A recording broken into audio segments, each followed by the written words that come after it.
training, discipline, commitment is hard. And when we say gospel and when we say grace, we think purely passive notions most of the time. God has been gracious to us. It is because of His work. We have done nothing to add into the recipe, and that's absolutely true. So we receive it freely as He has graciously given it to us.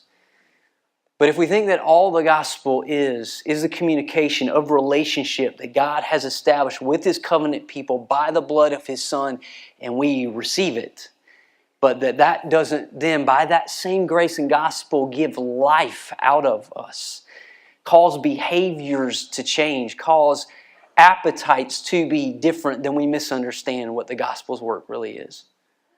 The gospel is not simply to be admired in a nostalgic sense. Wasn't that nice that God worked long ago and now there are some residual benefits to me? It is active and powerful right now in the life of every man, woman, and child that hope in Jesus. The gospel is what animates us. The grace of God in the gospel is what gives life to anything that is good and noble in our lives as individual believing people and as a church. Because that's true, it is inappropriate to not desire to see your life changed. It is inappropriate to not desire to see your morals be different. If your hope is in your morality, that's inappropriate. If you don't desire for morality that comes out of you to be shaped by the gospel, that's inappropriate.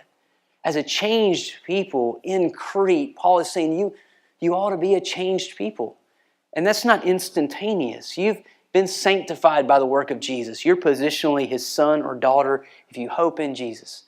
And He is progressively conforming you further to the image of His Son. That is the Father's work by the Spirit's work for the sake of the glory of the Son.